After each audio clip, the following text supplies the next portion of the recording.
Hi, welcome back to Behind the Gloss. Today I am here with a very special guest, the owner and founder of the TAJA collection, Miss Annabelle DeGrazio. How are you, Annabelle? Great. Happy to be here. Thank you for this candle. This smells so good. Do you remember what scent was this? If you lift the candle up, lift the whole jar, yep, and look on the bottom, Oh, the Hampton House. Sorry, I don't that's think our like best they seller. can see it. No, this smells so good. And yeah, it says hand poured and everything. So we're gonna get into it. It also says Casa Monet. And now I kind of want to change like my whole podcast just to be called Casa Monet because Yeah, I love it. It's such a vibe. it is. Yeah. So how did you start Taja Collection or what is Taja Collection? So, Taja is my company, and we specialize in home accessories that are fully personalizable from head to toe. Everything is non toxic, and our bread and butter is really our candle. So, as you have over there, it's made with soy wax. We also use either essential oils or non toxic fragrance, and you can personalize it any which way you want. And that means any way. So people are like, well, can I put my name on it? I'm like, you can do that and so much more. You can upload a photo of your pet. You can put your logo on there. You can put lyrics to your favorite song. So possibilities are endless. That's so cool and so amazing. I was on the website and yeah, she's serious, like anywhere, like under the candle, side candle, like on top. And for me, because obviously, like trying to grow a brand and stuff, you look for things to customize and no shade to other brands, but a lot of times it's just like front and back. And I'm like, no, I want more. So absolutely love this. And even your shipping time and like the turnover, even when you customize it, it still gets to you in like 2 to 4 days. Is that right? Yes. Very quick. I always say the only thing that impedes the speed is UPS or DHL or because we are very quick. And that's something that we're really proud of. And that was something that I always wanted in the Amazon Prime days. We expect things in 2 days or less. So we try to be very quick. And also, when you're getting something that's personalized, sometimes you don't think about it until the last minute. So it's nice to have that. And then whoever's getting it thinks you thought about it weeks ago. So it's very nice. I'm I glad you noticed that. honestly, because I'm a last minute gift giver myself. So this is perfect. I love your brand. When I found it, I was literally just sitting here like, how has no one thought of this before? Like, this is just such a good idea, just so thoughtful and amazing. But you actually got the idea, if I understand correctly, from a secretary who liked cats.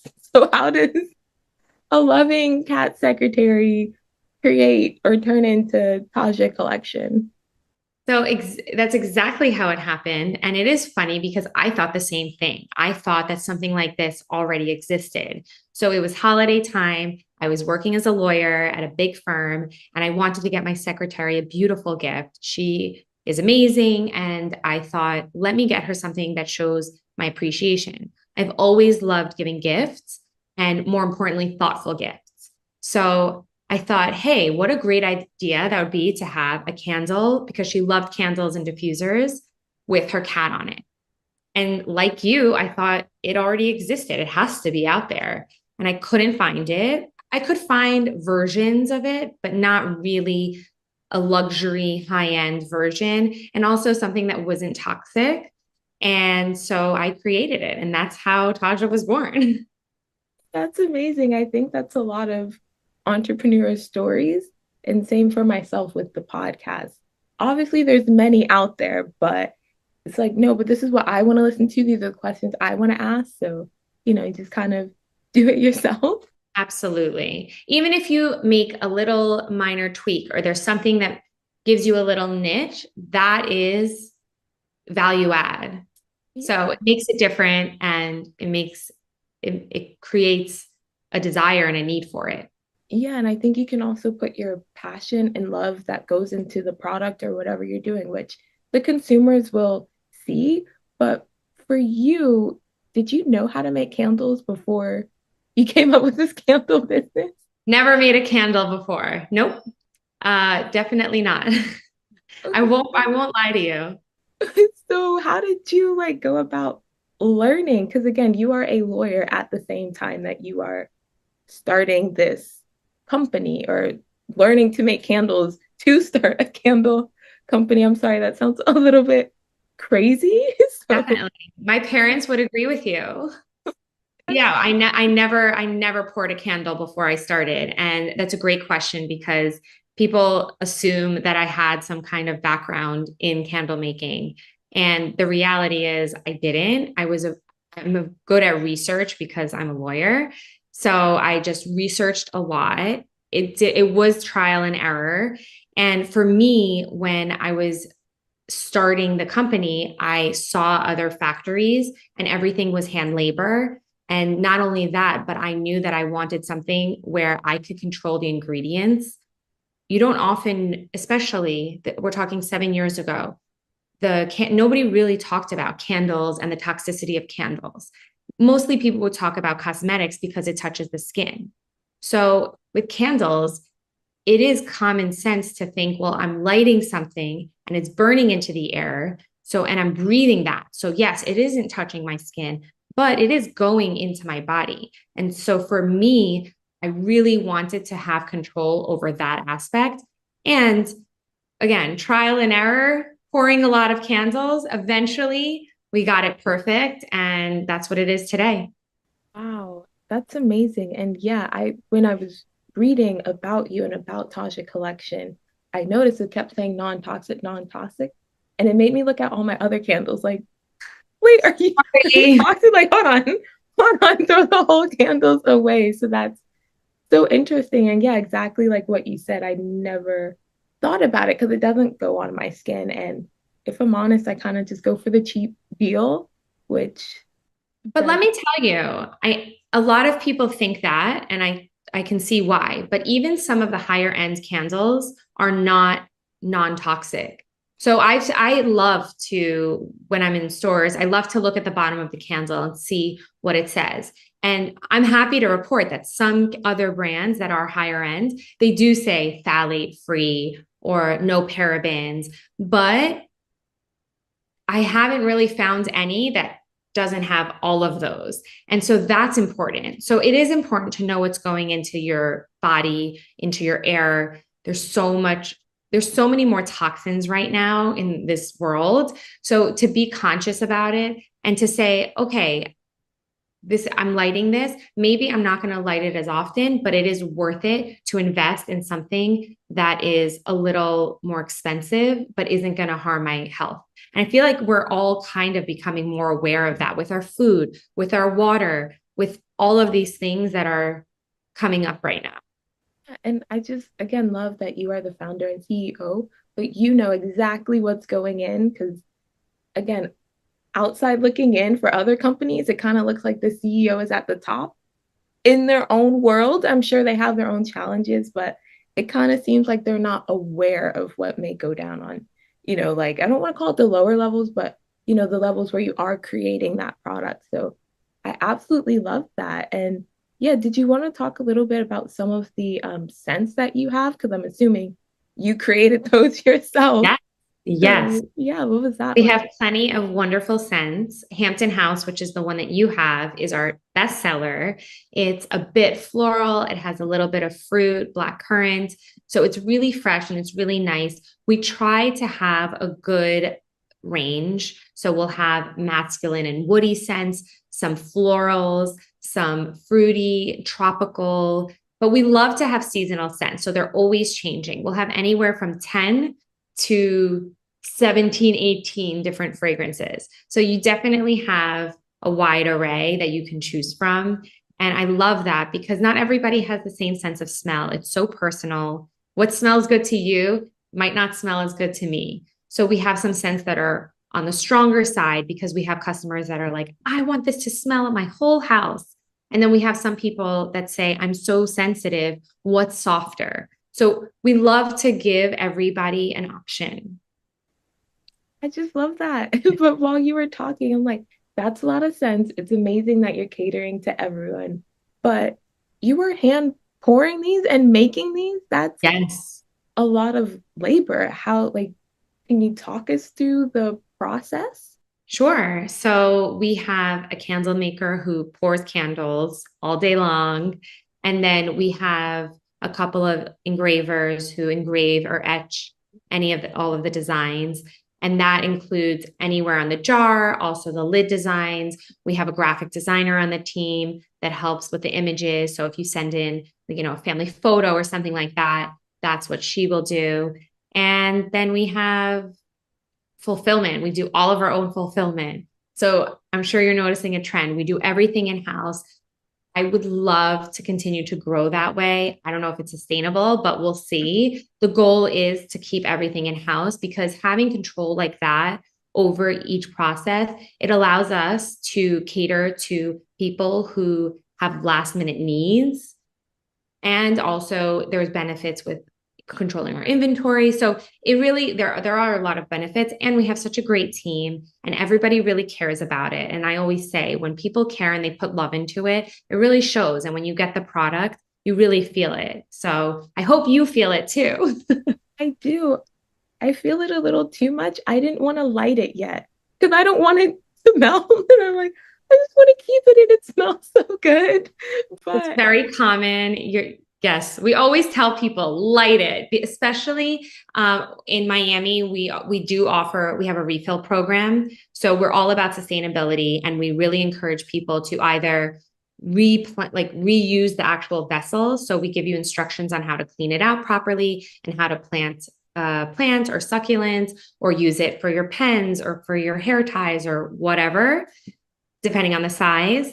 But in Miami, we did start offering refills. So at a fraction of the price, we'll refill your jar that you love so much. So we say burn it, but we are working on shippable refills. So that's something that I hope to launch sometime in 2025. hey, well, I know you are going to figure it out. I will burn it. I might shed a little tear when I'm doing it, but I know that I can't wait to use this and then I get to buy more. But Yes. you talked about so much about the whole process. And from my understanding, you were a part of each and every process. But as the business has grown, you're kind of needed to do other things, to be on podcasts like this one. But yeah, do you kind of miss being able to hand pour all the candles yourself? Or was that a hard decision to stop doing that? It was definitely not a hard decision. I love engraving, but for me, I'm not a big cook or baker. And I love to compare the candle making portion of the process to baking. It's very precise. You have a formula. As long as you follow the formula exactly, you'll get a perfect product. When I'm in the kitchen or when I'm baking, like I like to throw a little here. I don't really like to follow directions. So for me, it's a little tedious. So that definitely wasn't hard for me to pass off. But there are days where someone's out sick and something needs to happen. And so I love having the knowledge because I'm able to get in there or I'm able to show somebody else or teach somebody else very quickly how to do it. So I think there's a huge advantage in knowing every process, maybe not necessarily doing it every day. Of course, there are other things I need to do, but to have that knowledge is invaluable. I'm assuming you had to learn all of these skills as you needed things to be done. Like, okay, I need a candle, so let me figure out how to pour a candle. I want to engrave. Let me figure out how to do that. But Yep. also, I heard that you did not have a business plan before you started. Is that true? That's true. I would say I didn't have a formal written business plan as you would. I knew where I wanted to go. I knew our mission is to make people happy. So that's always been the goal. And in terms of how to get there, every year we set specific goals and it's communicated on the team. Everybody's on the same page. But I also like to be nimble and I like to be resourceful and adapt to situations. So if we're noticing that there's a trend in something, we want to get in there and we want to work on that. I just like to be agile. So I don't love to have something that's so formal but yes, I Yeah, did not have formal yeah, business. like you said with the candle pouring and making, it's so tedious. I think I'm kind of the same way, and that's something I'm discovering about myself. But I think there is a beauty in that. And like you said, having to be agile and flexible. I think that is such an important skill for entrepreneurs. And yeah, are there any more skills that maybe you didn't think an entrepreneur would need, but kind of had to learn along the way? Time management is a huge one, especially if you have a family or hobbies that you love to do and or just really anything outside of work. It's very hard to balance that work life. And some days you're better at some things than others. And sometimes you can add more time to your family, and sometimes you have to put in more time with work. And that's a give and a take that's going to happen as an entrepreneur, but I've become very, very, very good with time management. I try not to waste time. It's so valuable. Every minute counts. So I really try. That's something that I didn't really expect, but that's a muscle I've been working a lot. Well, please help me. I think you said time management, and I made the face because this is something I'm struggling with. I'm like, oh, that will only take me 5 minutes. And then it takes me like 20. And I'm like, wait, like, is that me or is it the task? So I have to kind of reevaluate. But again, how did you like learn or any advice you have? Because, like you said, you were a lawyer starting this business. So what was that like? And then I also kind of wanted to jump to you are a mom. So how are you a mom, CEO, entrepreneur, all the things? And yeah, was it different at the different stages of your business and your life, or is it like the same tactics that you kind of had to employ? Both. I would say that I've definitely, there are tactics that I've brought from my legal career into my entrepreneurial life, even into mom life. So I'll give you an example that has helped a lot. And I teach this to everybody in my team. And I got this from when I was a lawyer. So one of the things is when somebody gives you a task, the first question should be, when do you need this by? And then at least you can then prioritize where does that go in your list of things to do. And then you know that you need to get it done by a certain time.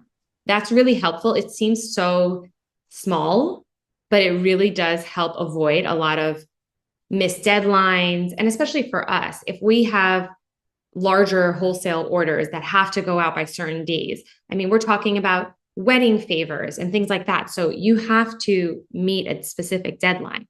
So that's helped the team get on the same page. And it's funny because whenever somebody asks me that, I'm so happy because it really does help avoid something bad down the line. And that's also something that I also use at home. I really prioritizing your schedule and prioritizing what really needs to get done today and then what can wait until tomorrow. That helps a lot. So not just in work life, but also in your home life with kids or without kids. No, that's very true. But I did kind of want to go into your motherhood. So, at what point in your entrepreneurial journey did you become a mom? Very early on, it was my second year of TAJA when I got pregnant. And so I guess I raised TAJA at the same time as my son. I was navigating that and navigating being an entrepreneur and having 24/7 work and 24/7 home. But it was a great lesson because it really, again, helped me hone in on those skills and get better at it and really force you. When you're up against the wall, you just have to figure it out. So that helped me figure it out very quickly. And I have an amazing support system. I always shout out my family, I shout out my work family, because without them, I wouldn't be able to do everything that I'm doing.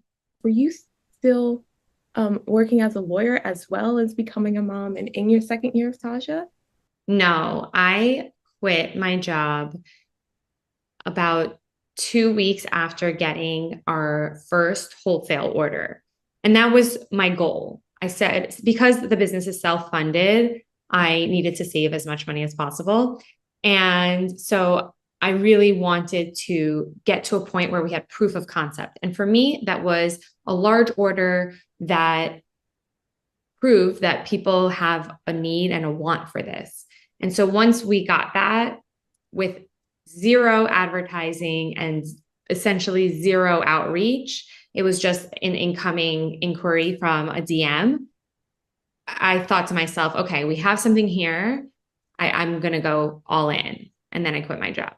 Oh my gosh, that's amazing. Okay, so let's go back. There's so many places we have to go with this. So, with your business, you said zero marketing. It was a DM. So, you started Taja on Instagram? Yes, I started on Instagram, I would say around December, and we launched the next year in June. So it was very important to have a social footprint. First of all, I wanted to make sure I had the handle and all of that stuff. You have to get your URL and all of those things and incorporate and yada, yada, yada. So it was important to have presence on social media, even without a finalized product or finalized list of products, because just to get out there, just to start engaging with people, just to let people know, hey, something's coming. Everybody loves a launch. So it really created a hype. And so from that, once we launched, it really was so quick that we had an order. And I thought, okay, there's something here. This is different. Not only is it non toxic, not only is it personalizable, but it's just different when you look at our candles versus any other generic candle on the shelf. High end, low end, doesn't matter. It's different. We have squares, we have these glass vessels with wooden lids. On those wooden lids, you can write a message, you can do something really thoughtful and sentimental. So the whole idea around it is thoughtful gifting. And it really shows from head to toe. And I feel like that doesn't really exist out there. Wow, that's so cool. I'm still blown away by you didn't have to market like too much. That do Yeah. you kind of, I mean, I feel like I can attest that to just your product is absolutely amazing. And like, I'm Yeah. just gonna go ahead and say perfect in every way. Do you think when you joined Instagram, maybe that algorithm or, like was there like a fluke or something that you think you just got extremely lucky, or do you only attribute it to your amazing product? I think it's a little bit of everything. I think it was right time, right place. At the time, Instagram was not doing all, there weren't a lot of these like algorithm things. So it was just business profiles were not very different than personal profiles. So it was very easy to have exposure without paying for it. Now, as a business, that has changed a lot. So I think it was right time, right place. I also think that community is huge. I was living in Miami, but I have so many different communities that I'm a part of. And I have my college friends, I have my high school friends, I have, so many different walks of life that you meet people and you stay in touch with. You don't really realize it. But then when you put something out there and you see the response, you're like, wow, like I've lived life and I've met all these different people and these people want to support and that's great. And I think that was a great catalyst, but it's also not something that you can build a business and sustain on. Eventually you have to grow. And once I started seeing orders from random places in the US, I'm like, now we're talking because that's a different level. It's not somebody I know. It's not somebody 3 degrees from somebody I know. This is totally random person came across my product, ordered it, loved it, and now is gifting it to somebody. So that's a beautiful thing to watch. So I think it's a mix of all the different factors. And I think unfortunately it's a lot harder today to do something like that and to have that kind of exposure on social media. Yeah, you are just preaching to me because I know even when I started the podcast, I was scared to go on social media to try to promote or tease that something's coming because I didn't have anything yet. But hearing you, it's like, oh, yeah, people do like releasing things and having it like week by week. So definitely for the next season, gonna do a lot more like anticipation posting and Fake it till you make it, girl. okay. I mean, that's kind of what I'm learning along the way. But yeah, it's just nice to hear because you do look at other businesses like, wow, it looks like it happened overnight for them. So it's nice to go, dare I say, behind the glass and, actually hear stories. Definitely. I think most of those companies that you think happened overnight, you actually will find out it's a 10-year process or a 20-year process. There's so much on the back end that we don't see. And we see these brands that are exploding and we say, wow, how did she build that brand and sell it for $15 billion in 2 minutes? But the reality is, most of the time, it's a lot of hard work. I love Sarah Blakely and I love her whole journey of creating Spanx and building it to what it is. That's not an overnight success. That's the prime example of if anybody just went on her Instagram and saw it, didn't really know the backstory, they would be like, oh, whoa, she just like got lucky. But that's a lot of blood, sweat, and tears in a long period of time. So I like to always say it's a marathon, not a sprint. Yes, I need to be reminded of that constantly. That might be what I engrave on my next candle. Like it's a marathon, not a sprint. Great Calm idea. down. But yeah, again, now you're having so many orders. But what was it like when you got that very first order? Do you remember that feeling? I do. It was hectic. It was great. It was wonderful and exciting, but it was also hectic, scrambling to try. I'd never made that many candles. I don't actually remember the exact quantity, but it was a lot. And having to make that many candles in that short of a time frame, it was crazy, but it got done. And it was a great, it just threw us into it, which is kind of the best way to be, especially for me. I like to learn as I go. I like to learn. I think it's also you can learn better and once you do it yourself. So having gone through that now, nothing really surprises or phases me. I'm like, we can do it. Yes, we'll figure it out. We always have, we always will. So I think having that confidence and knowing that I made I don't know 150 candles when before that I had made maybe 15 candles at most. So when you have that confidence in yourself that you can do it, you can do it. Oh, I love that. And that reminded me of a story. So I actually also work at my dance studio, love it. And the owner is a female entrepreneur, and she's been going at it for 8 years. And it's funny because recently someone like smashed one of the windows to the door. So, they're like calling her, like the building we're in, they're like, oh my gosh, can you come? She's like, no, I'm in Miami. Like, I'll deal with it. But I'm like, you don't sound panicked at all. She's like, I've had worse things happen. Yeah. She's like, I think that's a amazing. great way to be.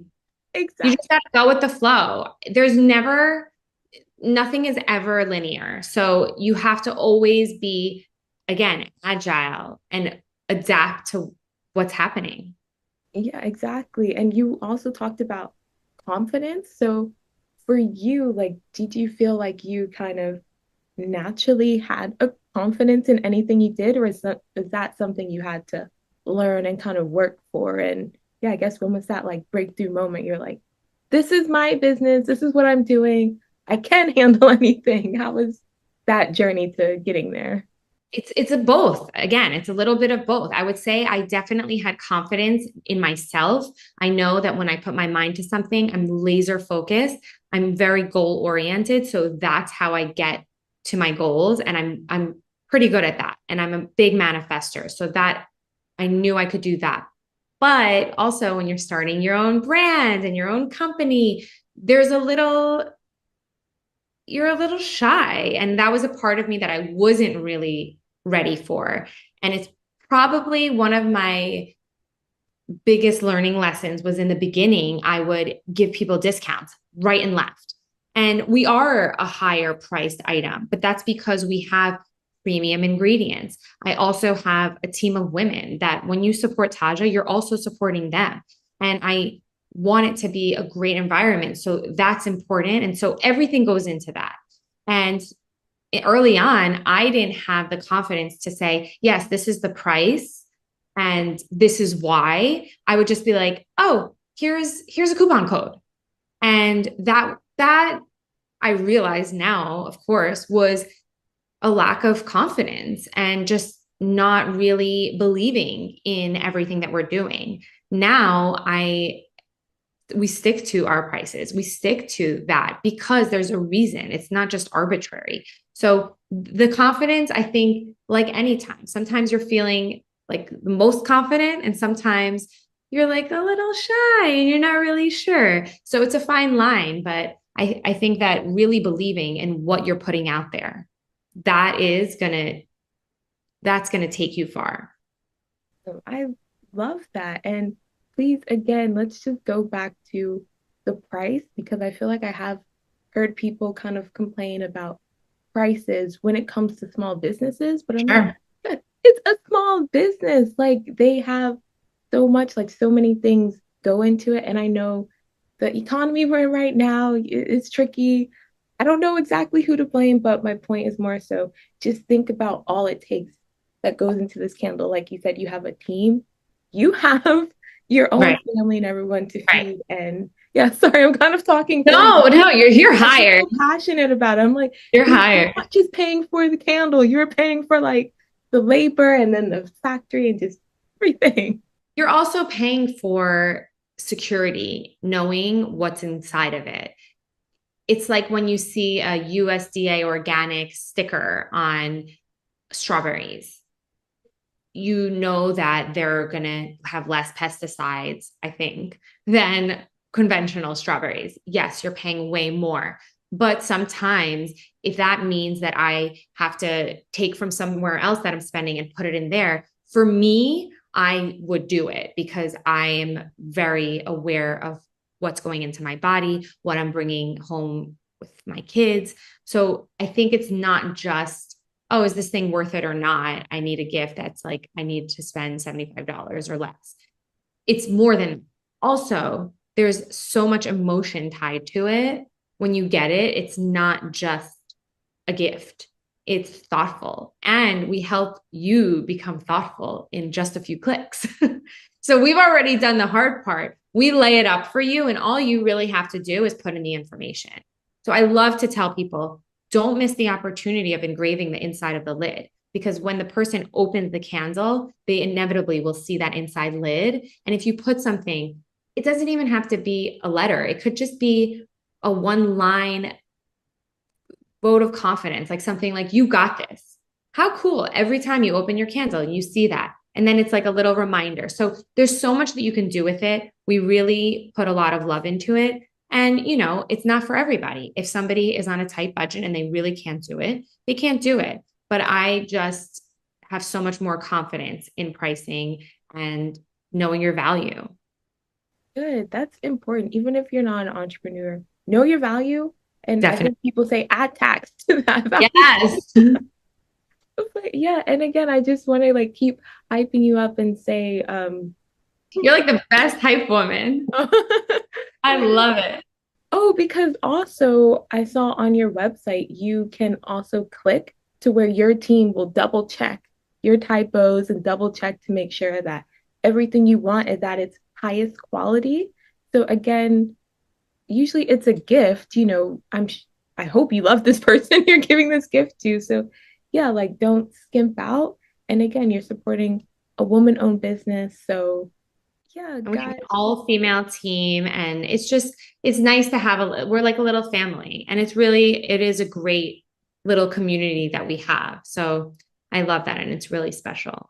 And I did want to ask a question because you're talking about the lid and you can engrave on the lid. Yes.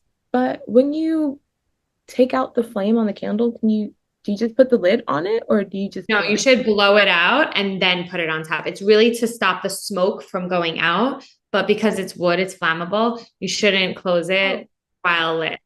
Blow it out, then close it. okay, yeah, that makes sense. I wasn't even thinking wood flame. That's Yep. that's why But you're the even if boss. not, I still wouldn't use it. We do have candle snuffer and a wick trimmer. We're always expanding the product line. That's what makes it fun. Some of the ideas come from our customers, some of them just come from our team or just crazy ideas that I have. But so I would recommend extinguishing the candle with our snuffer. It also comes in gold. And then you can trim the wick with our wick trimmer. Oh, They're also really pretty, so you can like display them. I was just blown away by everything, your website, even you as a person. But you also mentioned you have an all female team. Was that done intentionally or did it just kind of happen? It just kind of happened. It's not to say that I don't hire men. We have had men on the team. We have a lot of consultants that we work with, but it is nice. And my whole mission when I started was that I want to uplift other women. I feel like there is not enough attention towards that. Maybe there is more recently, but me kind of growing up, I didn't see that a lot. And in a lot of my jobs, I didn't really see that a lot. So I wanted to really hone in on that and to really give that a lot of attention and just uplift other women. If you come and work at TAJA, you don't have to work at TAJA for your whole life. I have people on my team that are in school studying psychology. And no matter what, I'm always going to uplift, you know, anybody that crosses my path.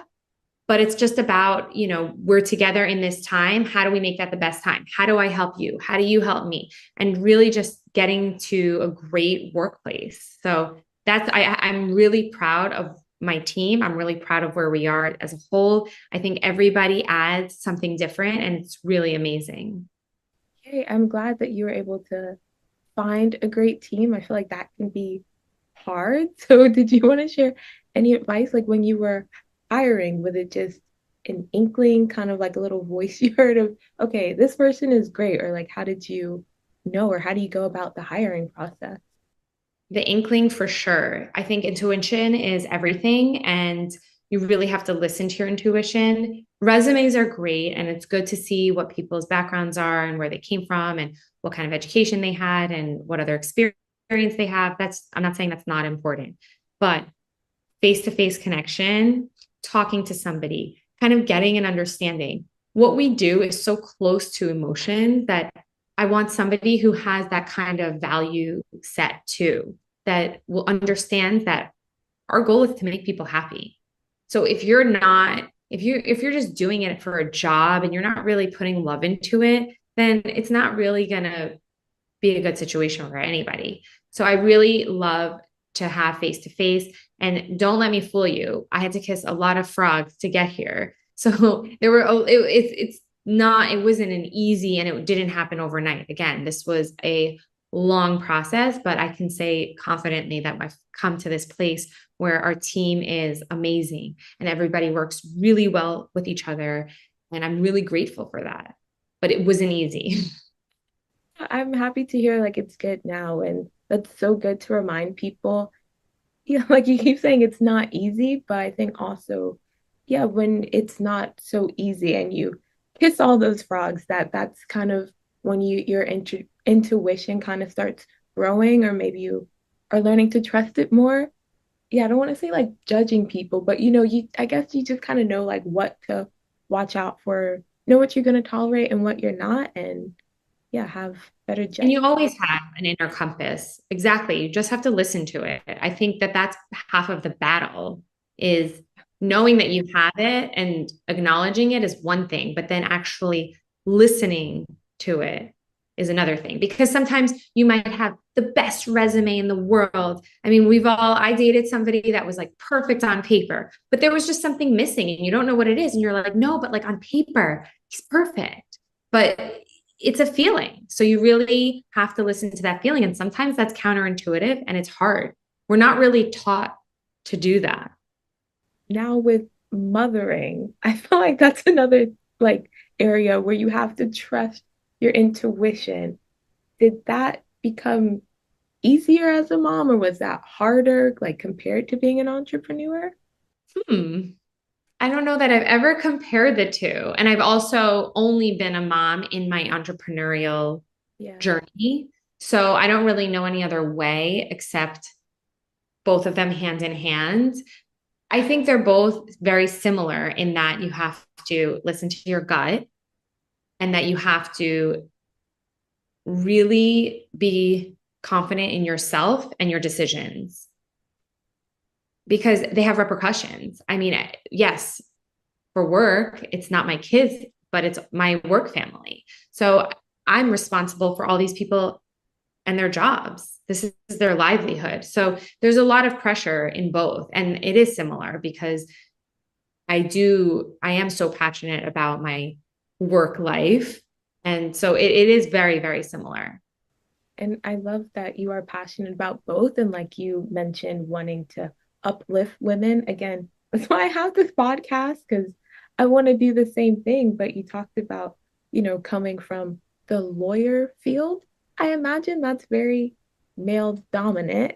And now you are working with a lot of women. Do you see a difference in those environments, kind of with more men versus more women, or? It's tough to compare because we're talking about a corporate setting that's very different. And I did have some amazing female mentors. I clerked for an amazing female judge who really mentored me for a few years. I had some amazing professors in law school who were women that were really, really helpful and they did uplift me. So I think that I'm in a different role now. Now I'm the uplifter. So it is very different. And being on a team with all women has so many advantages. It does have some disadvantages too, but I think it's just a balance. And I think it's just I'm really excited to be in this role and to lead these team of women who are ambitious and hardworking and passionate. And everybody has all these different skills. And when we come together, it's just great. We always laugh. We have these really fun meetings and everybody always adds something different. And I love that. So I think it's very hard to compare the two, especially because our environments are so different. A startup environment is very, very different than corporate Yeah. office environment. But that's so cool that you got to experience all of that. And I think you touched on it earlier, but would you like to go in more in depth of how did, your clerk experience with the judge versus being a lawyer going into like entrepreneurship? Like, how did that prepare you for the role now? It showed me what I did and didn't want, I would say. So there were so many things that I take with me. For example, how to manage time, how to uplift other people. And then there are things that have changed. FaceTime was it was so powerful back in the day. You had to just sit at your desk until it was 9 p.m. If you left before 9, whether you had work or not, people would look at you funny. I also do think it's changed with COVID and working from home. And so the environment's changed a lot. I worked way pre-COVID. So there was no such thing as working from home. And I do think that that's probably made it a little bit better. But FaceTime was very important. And in my company, I'm about efficiency. If you can get through your job and you have things to do, go do whatever you need to do, but get done what I need to get done first. So there's a lot of independence. There's a lot of I treat everybody as an adult. We're all adults. You don't have to ask me permission. If you have a doctor's appointment, go to your doctor's appointment. I just need you to get what you need to do done. And then, the rest is you're up to you to decide. I love that because I think we need more environments like that. Like I had a 9 to 5, and I just felt drained. And it was like, I'm here in this great cubicle doing like the same thing. Like my mind was just going numb. And then I realized, like, no, I get energy from this and talking to people. And again, like uplifting women. And I'm like, I'm not doing this in this cubicle, but it was kind of scary to make that leap and transition. And I know you talked earlier about once you transitioned fully, you did have a big order. So, you kind of knew what you were going into, but was there still a part of you that was scared, or how did you handle that transition? Oh, petrified. When you start an online store, you think, oh, there's just going to be orders, orders, orders, but you really have to work for it. You need PR, you need marketing, you need orders. So you need clients. So that part definitely petrified. But also, this is where the community came in. We would put candles in local businesses and people would see them and say, oh, that's really cool. Where can I get that? And so they would refer them to us. And so that's how we got a lot of our first clients, and I would say even wholesale orders. The Miami Heat was one of our first wholesale orders. And one of the women who worked in the marketing department there saw our candle at a local gym. So that is sort of how it worked. And that's, I always say, lean into your local network first because it's so powerful. Really great advice. And I'm even thinking, because I'm trying to go, so you already quit your job, you're doing TAJA collection, and then in the second year, you become a mom. So with that, how important is community, or was it, did you find yourself kind of in two communities, or how did being a mom kind of I think it have that happened way impact? more fluid than that. I, it's sort of, I say pregnancy is so long. If you see somebody one day and then you don't see them for 9 months and they're pregnant, then you're like, whoa, that happened so fast. But when you're actually pregnant and every day your belly grows slowly over time, it's not like one day you just look down and your belly's huge. So it's like a gradual thing. And I think the same thing was for motherhood. You start to become friends with some other moms. Then now where my kids are in school, then you start to have this school community. And then so there, it happens gradually. It wasn't like this, like all of a sudden one day I'm just like a different person with a different identity. So it's nice in that way because you can sort of warm up to it and learn how to use it to your advantage. Good. And any advice for any other mompreneurs who are maybe starting their journey? Keep going forward. That's probably the best advice that I got. It's so easy to just say stop some days and to just not do anymore and just say, hey, I'm exhausted. I don't have any more in me. Just keep going forward. You don't have to go forward at the same speed every day, but if you just keep going forward every single day, when you look back in a year, when you look back in 2 years, when you look back in 5 years, you're like, whoa, look at all of that I've done. So just keep at it. I like that. And I just wanted to add, as you keep going forward, don't beat yourself up if you're not making as much progress. I'm not a mom yet, hope to be one day, but I know even with this journey of the podcast I'm on, it's like, oh, I wish I did more. I wish I did this. And it's like, but you know what? I did one thing. I checked one thing off the to-do list. That's good. And even kind of checking in with myself, like, okay, well, why weren't we as productive today? Like, is there a mental block? And I know for me, it kind of has been the confidence thing where it's like, oh, I don't know if I'm good enough or if I ask questions in the right way. Like, it's hard to hear myself back. So the editing takes forever. But I have proven to myself before, no, I can do this. I've edited things before, like just sit and do it. And like you said, just take it one day at a time and make progress. So again, thank you for In a year from now, I promise you, you're going to look back and say, wow, look how much I've grown. I'm so glad I stuck with it. Or maybe it parlays into something else. So I'm so glad it brought me this other opportunity there's just so many possibilities, but you just got to keep going forward. And I agree with you. You can't beat yourself up. Some days you're going to have a more chill day, and that's okay. Some days your body tells you like, I'm not ready today. And then you just have to listen to yourself, to your body, listen to yourself and either get out of that mood or just let yourself have that time and then get back into it. But just keep going.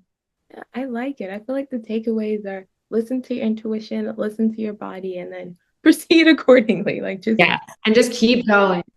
exactly. But like you said, a year from now, I'll look at myself and be so proud. But for you, from the start of your journey, like what do you want to say is like one of your proudest moments? Or just go ahead and brag about yourself. Like what are you Okay. proud of? Well, this year, on Mother's Day, I was on Good Morning America, and that was a game changer. I was on national TV. I didn't really know what was going to come of it, but what did come of it was so huge. And it was just the best feeling to know that all of these people wanted my product. And it was just like a pinch me moment. It was just fun. I love TV. So it was great. And I'm not gonna lie, when I booked you on this, I was telling everyone, I was like, she was on Good Morning America. Like, I don't know what she's doing here with me, but I'm gonna try. So, Yeah, you got it. You're gonna be up there. I can see it for you. You're young, you're ambitious, and you've got it. You just have to believe in yourself. oh, thank you again. That's what I have a lot of candles in mind that I need for myself. Believe, trust You yourself, can do it listen on to your the intuition. sides. We'll design the perfect one offline. Yay. So yeah, I'm very, very excited. And also, I forgot to mention, we've been talking about your candles. You mentioned you were an online business, but you also have a store. So when did that come about? It was very accidental. So because we're in Miami and we happen to be in Wynwood, Wynwood is sort of like the artsy area. There's a lot of art galleries, but there's like also a lot of shops and restaurants. So it's a really fun young place. And because we happen to just be there and land there, doing our manufacturing there is great, but I always set aside like a little storefront so that people can pop in. It's kind of like a showroom, but it is a shop. And you can come in, you can design a candle on the spot, you can come smell all the fragrances, you can touch and feel and smell everything. So it's really interactive and it's really fun. And if you need a last minute gift, it's great. So it happened accidentally, but it's part of our setup that I love and I never want to let go of because it's always nice to have people come in and give feedback and be able to grab things quickly and not have to deal with shipping. Yeah, it's very nice. I do prefer shopping in person just because, like you said, you can touch it, but online is so easy. So, yeah, I absolutely love places where I have the option to do both. So, Yes. yeah, and We also try to make it easier for the customer. So, for example, you're not in Miami and you want to smell all the fragrances, you can purchase we have all of the fragrances in little tins as a fragrance sample, and you can purchase that, smell them all, see what you like, and then order whatever you want to order. wow, that's so cool because I was actually just gonna go into like manifestation. You talked about loving manifestation. I was hoping one of them would be you'd open a store in Canada. Maybe. I'm not saying no. You know, the Canadian market is really strong for us. Oh, We just recently started shipping internationally, but Canada has always been our biggest market. wow. So Okay. not out of the question. Oh, yeah, I'm very excited because I mean, before we go into like the full manifestation, like for you, your candles are very unique, but I feel like candles is quite what do you call it? Like A art huge market, and huge yeah. market, billion So dollar market. yeah, was that intimidating for you? Like, oh, is it going to be easy for me to get my foot in, or did you just believe in your product so much that didn't I matter? really believe in the product. I believe in our premium ingredients. I believe in the love we put into it. I believe in our customer service. It's so hard now with all of these massive companies outsourcing customer service or only doing text customer service or email customer service. Like our customer service, you can call us and you'll talk to somebody on the team who's at the warehouse or email us and someone will respond to you within 24 hours. So it's nice to have that. And I really believe in it. So, and I think the fact that it's such a big industry just shows that people love candles. So why not just make a clean, better, more thoughtful version of it? Yeah, I love that. And I kind of wanted to get into, like with the customer service, what is like the weirdest thing you've put on a candle? But also, what is like one of the greatest things or sweetest things? So I love people actually more than one person has done this. Proposed to their significant other with our candles. Love that. Melts my heart. The best. So that is so sweet. I love that. And then the weirdest, I wouldn't say there was like a lot of weird things, and I'm not here to judge. We invite everything, and it's nice to see that everybody uses our candles for different things, like funny, sentimental, thoughtful.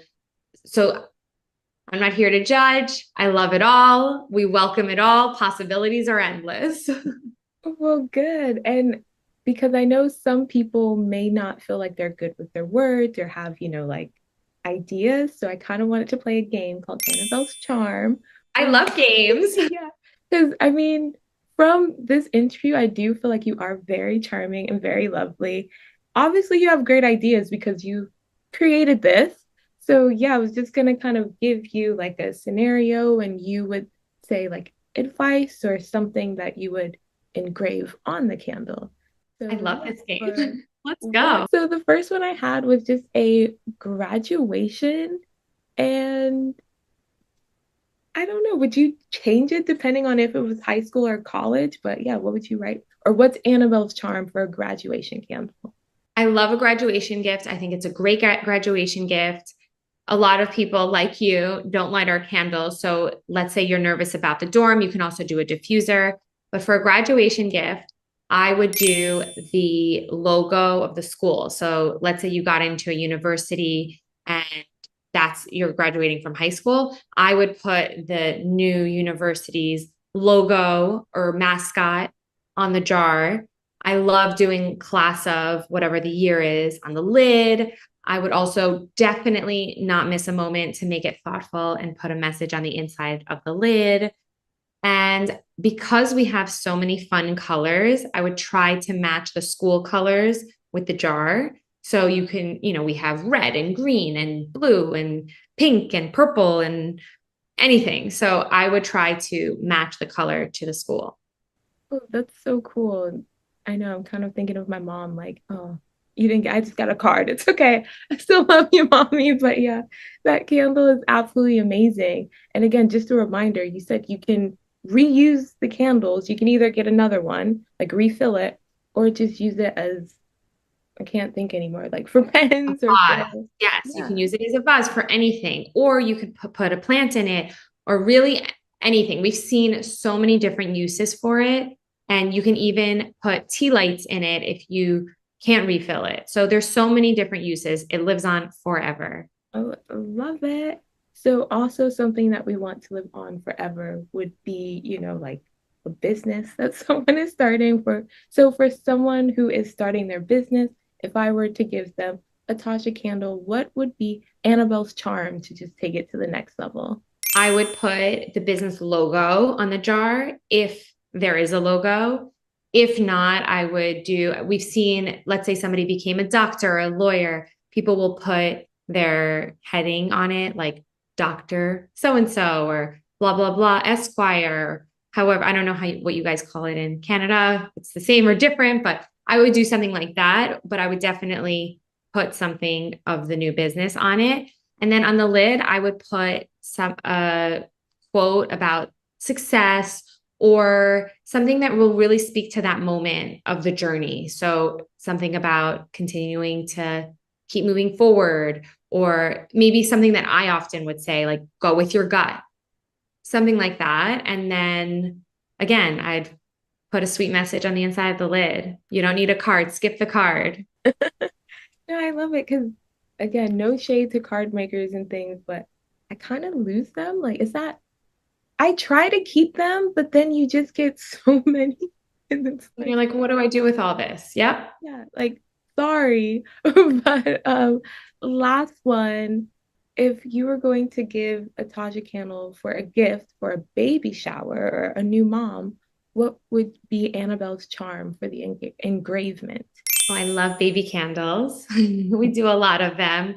We have this really pretty powder blue color and a blush pink. So I love doing those if you know that your friend is having a girl. I think it's so pretty, little pink moment.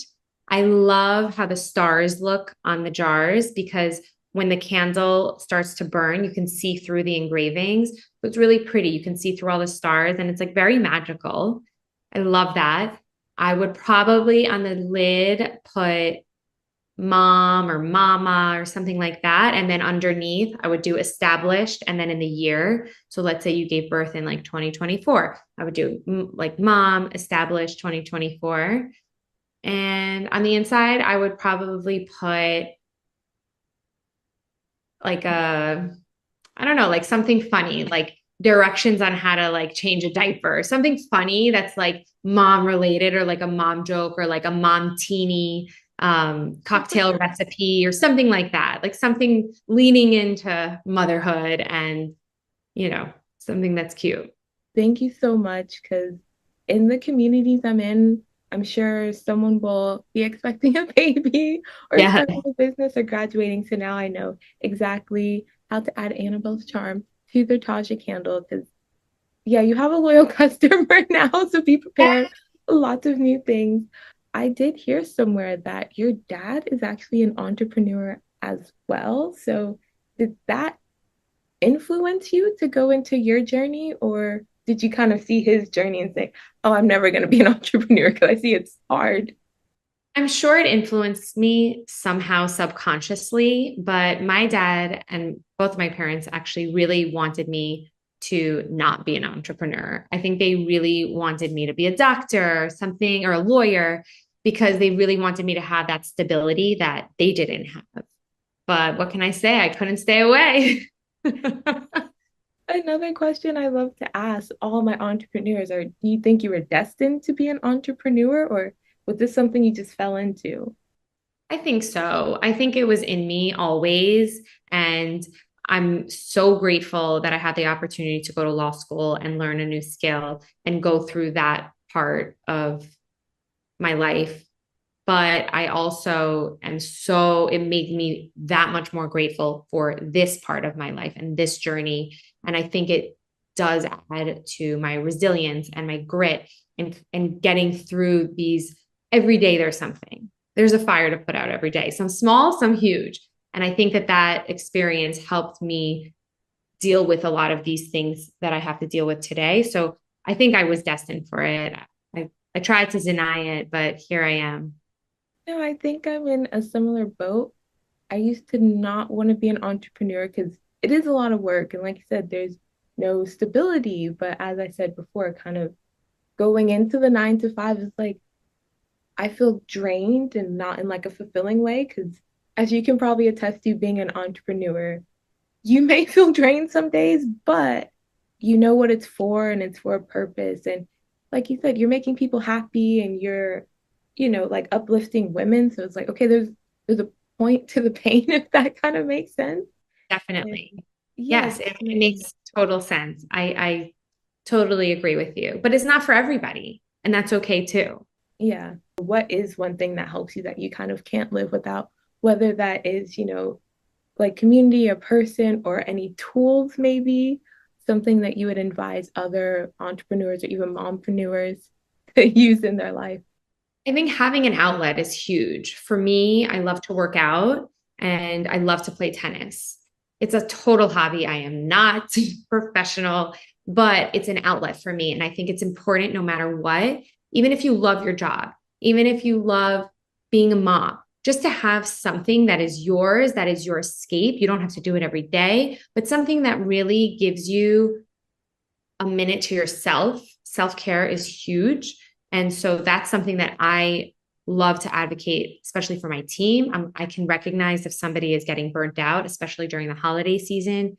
It's mayhem. So I love to just check in and to say, all right, let's have like an ice cream day or let's have a self care day or it's just an hour. It doesn't even have to be a whole day, just an hour to yourself where you can do what it is you like to do. For me, it's being active, but for somebody else, it might be watching trash TV.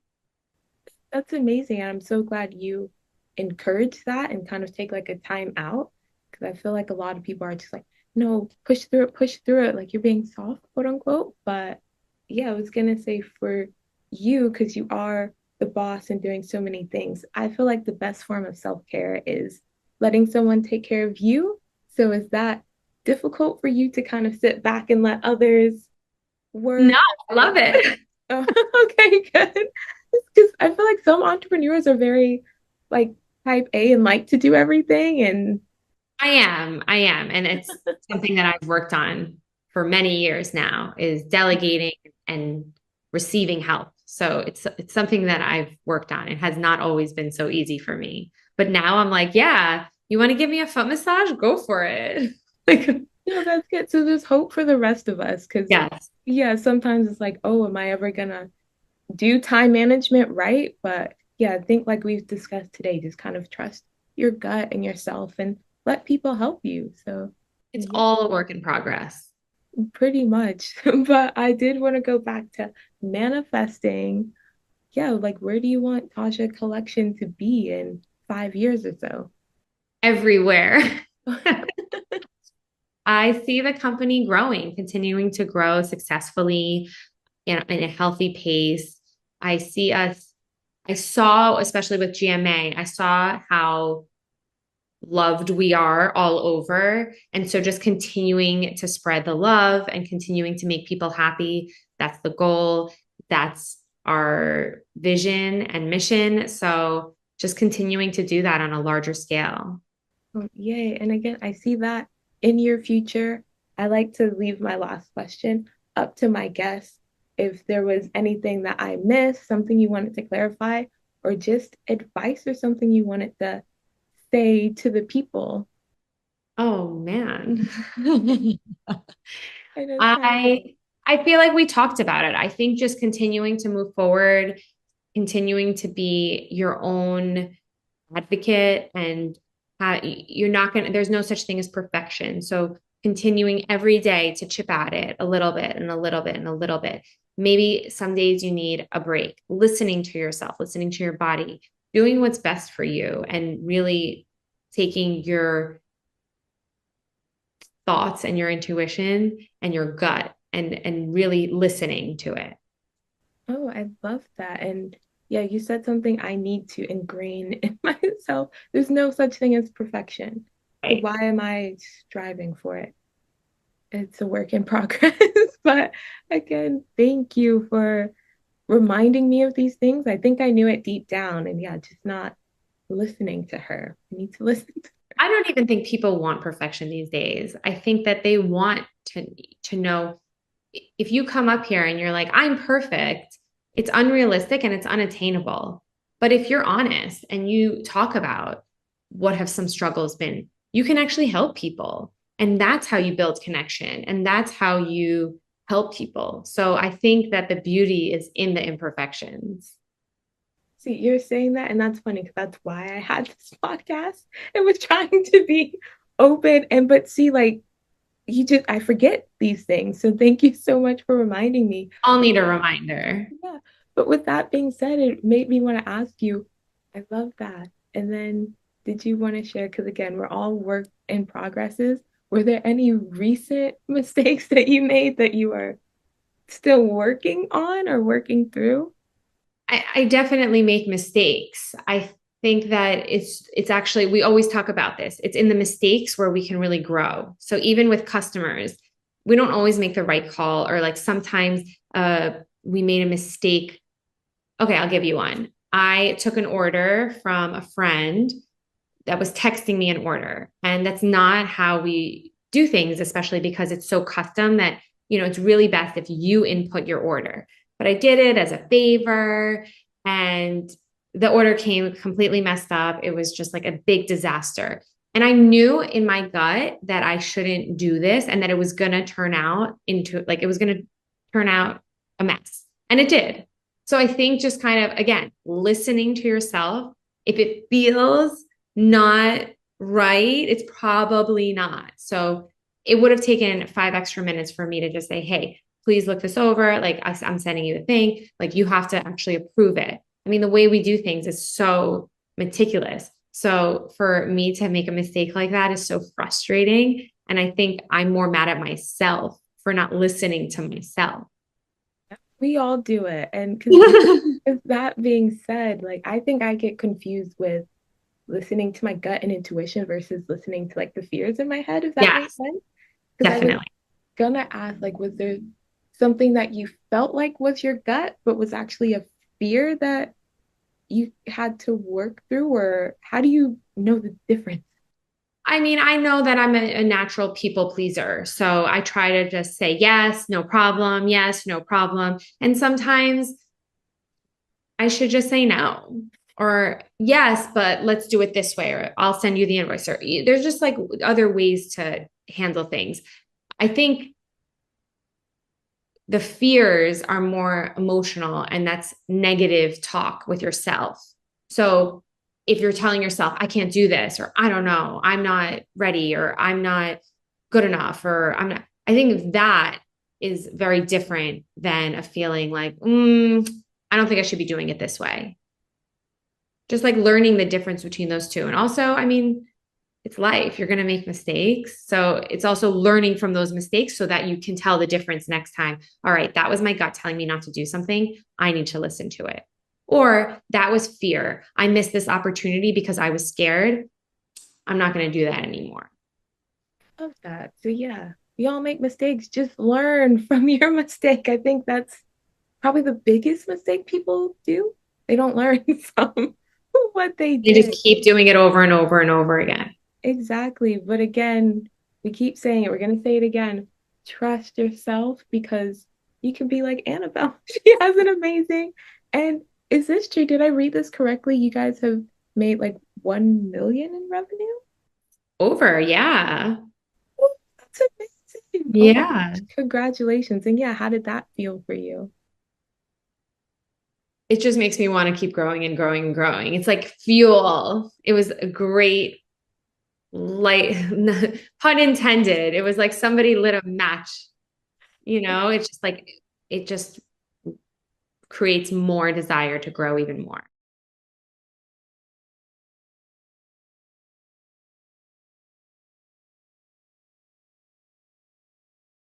Mwah.